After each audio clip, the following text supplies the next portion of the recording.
Hello and welcome. We have with us Diana Edulji, former India captain and one of the trailblazers as far as women's cricket in India is concerned. And also, uh, beyond her cricket, she served as a member of the Supreme Court appointed Committee of Administrators in the BCCI during the tumultuous period in Indian cricket. She was there. But this interview will mainly focus on the ongoing T20 World Cup in England. India there. India lost against South Africa. It would be a little premature to say that they are on a slippery slope, but they need to get their act together. Welcome to RevSportz, Diana ji. Thank you. Thank you for having me. Diana ji, I start with the question that so far, what is your overall assessment of the Indian team at the T20 World Cup? It's been a little up and down. We've had some good performances, we've had some bad performances. I still feel we could do better. We shouldn't have lost the match against South Africa to keep us in a very comfortable position to qualify for the semi-finals. Now the situation has become a little dicey. We have to win both our games or depend upon results from the other games. But I still feel we are a little bit lacking again in our fielding and our catching, which has not improved over the years. In spite of winning the last World Cup also, we still need to really think about it, and hopefully they will make amends. Danaji, I mean, you spoke about fielding, and as you said, this has been a long-standing issue. We have quality support staff with the team. What basically is the problem? Problem I wouldn't be able to pinpoint as such. It all depends on the individual. They have to, do it themselves. Really work hard on their fitness levels. Once the fitness level improves, everything will improve. And I cannot understand why the catching is becoming so difficult on the boundary lines. Those are the places where catches are not that difficult. You've got enough time for the ball to come to you, and you've got some of the best fielders in the deep who are guarding those boundaries and who take some exceptional catches. But unfortunately, in the last match, if you saw, it was Radha Yadav, who's one of our best fielders, who could not convert those two catches. I felt at that moment we could have removed Radha Yadav from that position because she had a little injury on her finger also. It was heavily bandaged, and brought Smriti Mandana into the boundary line. She's also a good boundary fielder. Jemima could have been moved a little bit here and there also. Our main catchers are Smriti, Shefali, this thing, Radha, Jemima, and Radha. Now, if Radha is unable to get it, and unfortunately that was just an off day for her, but if we could shift around, and I think we need to have the best fielders guarding the boundary lines. We cannot afford to drop those catches. so madam, two questions. Are you saying that this team is still not up there as far as fitness is concerned? As for my opinion, individual opinion, yes, definitely. We also need to improve our running between the wickets. We are not ready to make 1 into 2 or 2 into 3. I don't agree to playing just boundary shots. It's not easy. Now with all the foreign teams, I've learned our batsmen properly, and it's very, very difficult. And if we keep rotating the strike, especially when we have a lot of left-handers, right-handers in our team, it does help you to rotate the strike and help you could confuse the bowler a little bit because she has to keep thinking of changing her line and length every time, changing her field positions, and that's where you take the advantage.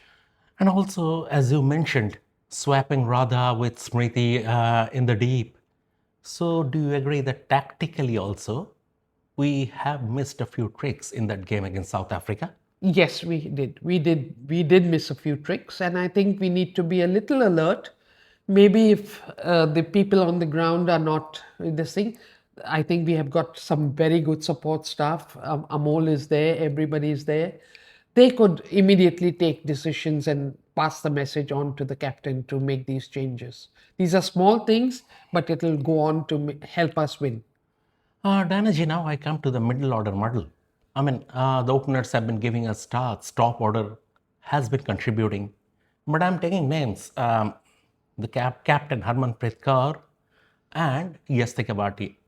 So, to start with Harmanpreet, she has been making steady start, but she is struggling to accelerate. If you look at her strike rate in the first two games, also, and if you compare the position she bats, and if you compare with Mazine Cap or Heather Knight, last game Cap scored at a strike rate of 180.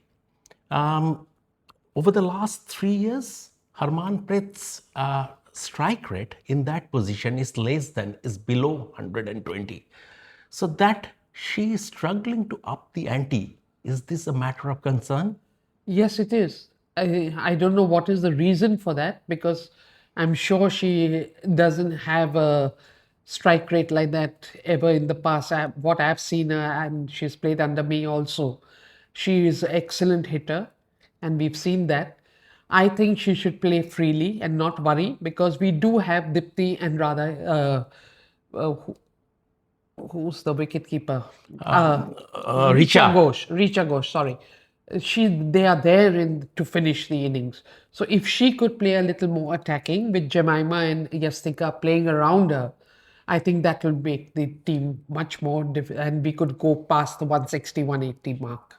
Yastika's contribution, so far, given the talent she has, it's a bit below par, isn't it? Yes, I think she's still struggling coming out of injury.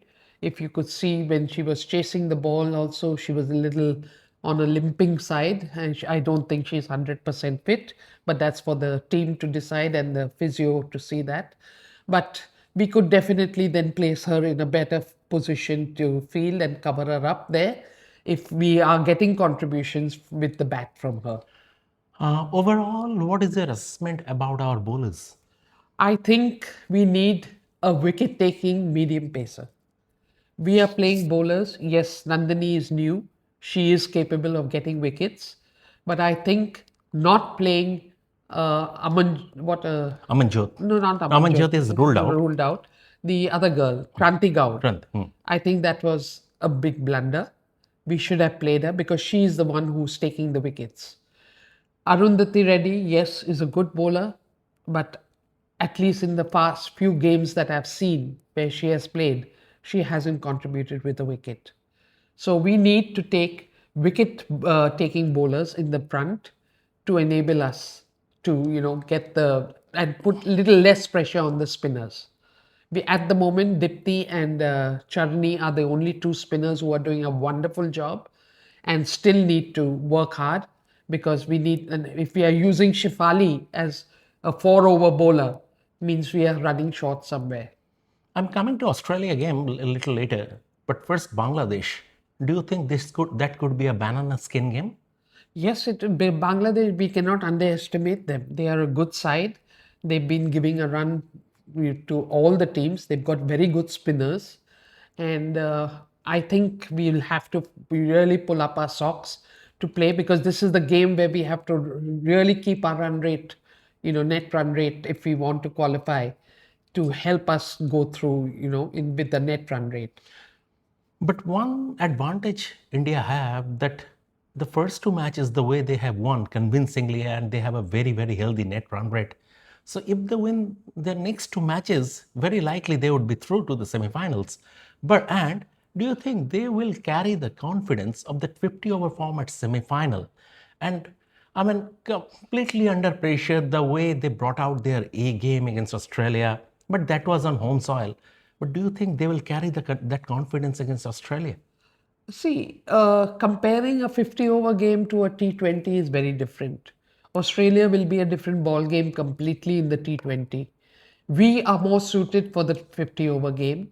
As I've said before also, that T20 takes a lot of time for us. We play a lot of dot balls. That is where I'm, worried about.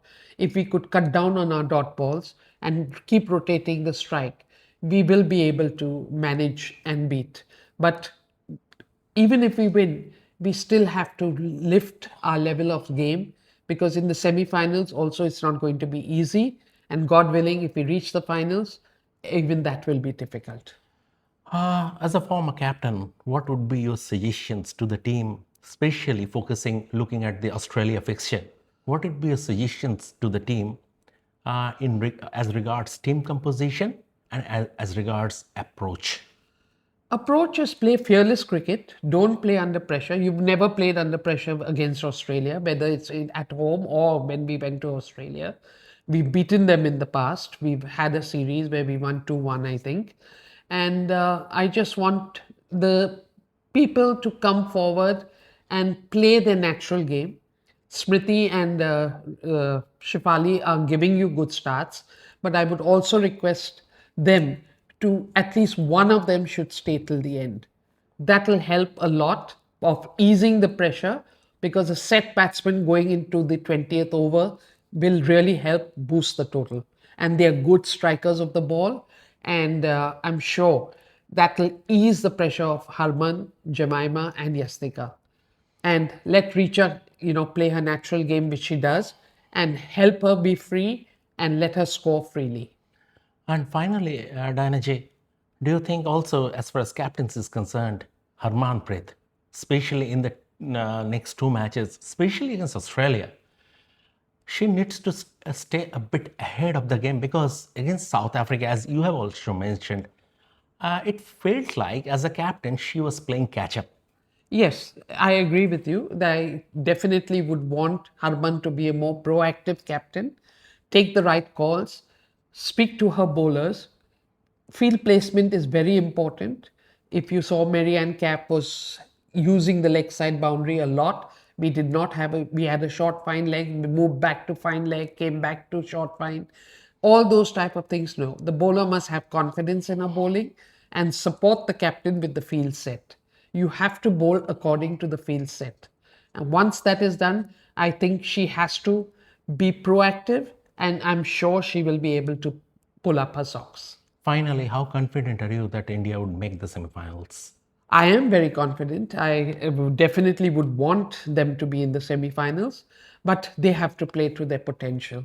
If they play to their potential and not worry about anything else, play as a unit and play for the team and the country, I'm sure we will be coming out with bright colors. That was Diana Edulji on RevSportz. Um, Absolute fantastic observations. And on that note, we say goodbye. Thank you. This is Shomik Chakraborty reporting from Mumbai on behalf of RevSportz. Thank you for having me, and all the best to the girls.